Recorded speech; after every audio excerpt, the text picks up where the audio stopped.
Complete this orientation, we are honored to hear from Dr. Ruel Mojica, Chairman of SEED, who will share the broader perspective and direction of SEED in this initiative. Now, ladies and gentlemen, let us welcome Dr. Ruel Mojica. Thank you very much, Rad.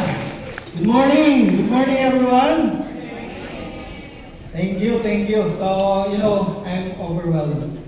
If there's one word to describe this event, overwhelming. Pagpasok ko lang po dito sa Gawad Kalinga, GK Village. Iba na po yung pakiramdam ko. Until now, tumatayo po yung balahibo ko. Kasi, para po ako nasa loob ng bahay. I feel like I'm at home. So, first, I would just like to greet our friends, of course, from Taiwan. Vanessa, Sophia, thank you very much for coming to the Philippines. Sophia, it's her first time here, right? So, and of course, Ma'am Vanessa. To all our friends, Sir Dan, isa-isahin ko po muna yung mga kaibigan natin kasi worth mentioning yung mga kaibigan natin dito. Of course, Sir, thank you for the inspiration. Si Sir po yung ating chairman ng GK USA. Siya po yung nagpasimula ng community food farm na i-launch po natin. Sir, salamat po sa pangalan niyo po sa amin at sa ipamamana po namin doon sa mga susunod na generation. Of course, our partners from the government agencies, andyan po ang PCA, Sir Alex. Of course, wala po man si Sir Glenn pero well represented po siya ng ating National Urban and Peri-Urban team.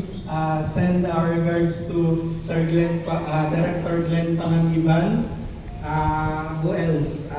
Our friends from Academe, from Batangas State University. Sir Romance Mayrumi, one of our trainings. Chancellor po siya ng isang campus from Batangas State University. Of course, my colleagues from Cavite State University, Ma'am Rich, the chairman of the department, thank you very much. And of course, from the Research Center. A very good friend of mine also from Central Luzon State University. Hindi ko po alam na makakarating sila dito. Sir, kasama ko po naman si Sel sa in one of our trips doon sa Europe. And of course, ng University, University of the Philippines at Los Baños. Local government units, LGU, Provincial Agriculturist Office natin dito sa Cavite. Of course, my beloved students from the Philippine Provincial TESDA. Estudyante ko po si Sir Gerald Marasigan and his team. Thank you very much for coming. And of course, sa ating mga youth leaders, talaga pong saludo po ako sa inyo together with the members ng community natin dito sa GK Hugo Perez. Magandang umaga po sa inyo. So actually, nag-prepare ako ng hindi naman mahabang speech but I've decided na magkwento po ako sa inyo. Siguro yung inspiration na ibibigay ko sa inyo is coming from the bottom of my heart.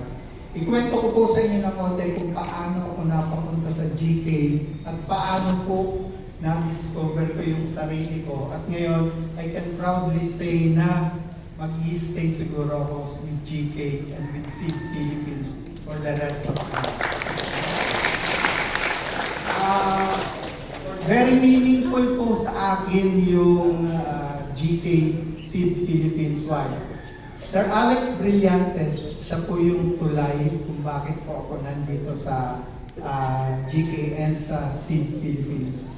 Nirecruit po niya ako, tinawagan ako ni Sir Alex, Sir, sama ka sa akin, punta tayo sa Gawad Kalinga.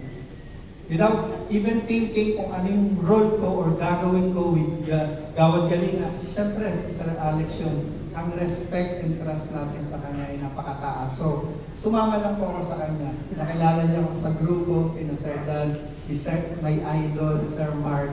So, after noon, ginawa ko nila akong member ng Board of Directors ng SEED Philippines, which is the education arm of Gawad Kalinga. We've known Gawad Kalinga for years, sa pabahay, ang daming alam naman natin ang Gawad Kalinga, but SEED Philippines, nabuo ang SEED Philippines, this is the education arm. And ang goal ng SEED Philippines is to build an army of agri-youth leaders. So, army of agri-youth leaders. And as of the moment, mamaya I-explain, Sir Mark, we have at least 6 campuses all over the Philippines. And ito pong SEED Philippines, Luto Perez, ang magiging main campus po natin.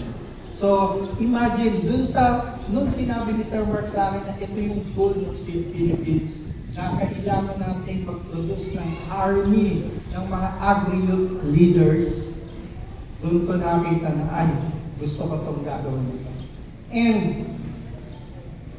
ilang years pa lang ako dito sa SEED Philippines, nakita ko na kung paano sila gumalaw. Especially si Nor. Ako tuwan-tuwa, hindi ko pwedeng hindi sasabihin to. Si Nor, gusto kong ipakilala sa inyong lahat. Si Nor lang naman po ay awardee ng, tama ba ako, Nor? Ng UN for World Food Prize, tama? For Agriculture. Imagine niyo. Diba? So nakaka-inspire. Kaya po pag sinabing Norhaya Vasquez, wala, saludo talaga tayo. And of course, hindi lang po si Nor yan, yung lahat ng team na dito sa SEED Philippines. Sabi ko nga, ang lagi ko pong sinasabi, nung nakita ko po yung model na ginagawa ni SEED Philippines ang Gawad Kalinga sa kung paano gawin or mag-organize ng community. Sabi ko, wala dito si Sir Alex pero gusto kong i-challenge din sana si Sir Alex.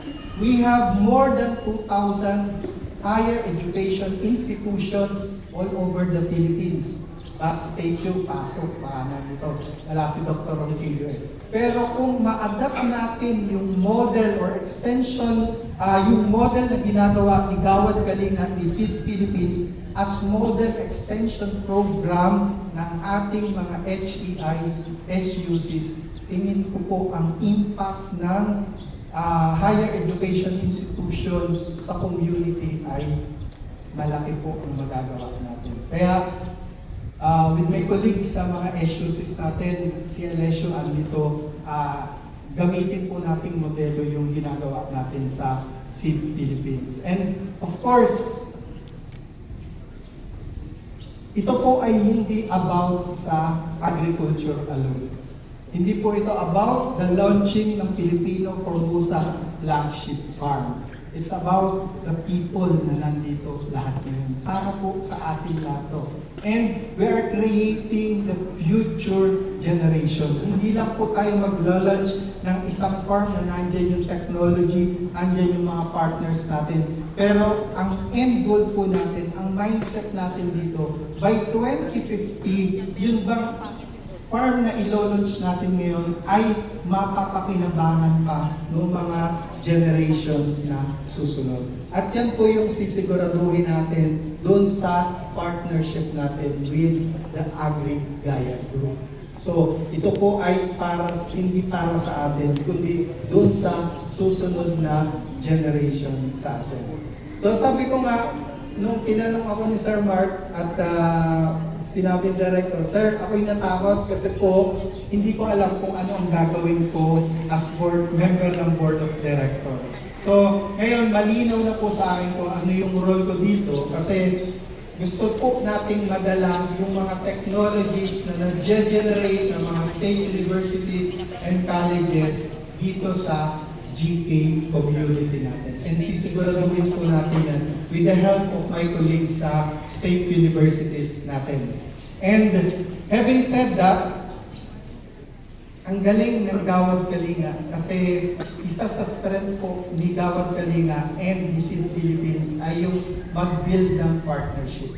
Marami po sa atin, at ito po ay guilty din ako kung kay Sir Danman, guilty din. Marami sa mga state universities, na nakikipag-tie up or nakikipag-MOA lamang for the sake na may MOA or accomplishment. Right, Sir Romel? Diba? Minsan ganun. Pero pagdating kay GK, hindi yung measure ng success, yung MOA signing.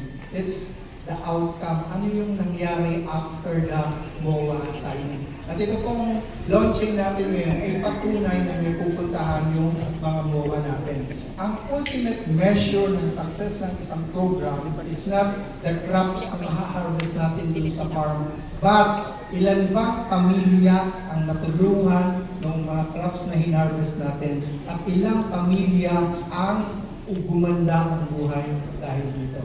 Ako po sa ngayon masasabi ko na yung 262 families na nandito sa Hugo Perez, kasi kausap ko si nanay kanina, nakita niyo naman po, sila po ay galing sa iba't ibang lugar, pero ngayon meron na po silang pinagkakakitaan at mas lalo pang gaganda yung pamumuhay nila dahil doon sa inilalunch natin ngayon.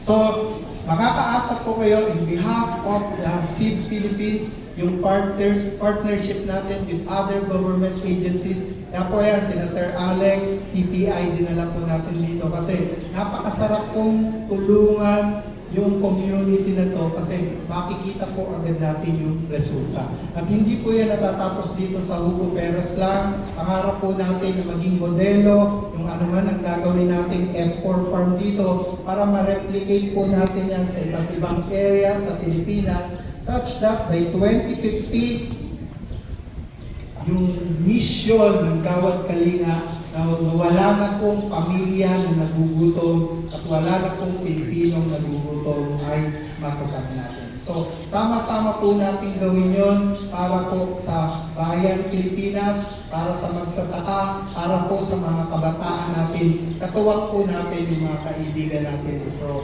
Taiwan. So with that, God bless everyone. Mabuhay po tayo lahat. Mabuhay ang ating mga kabataan. Mabuhay po ang Pilipinas. Mabuhay po ang Taiwan. Salamat po.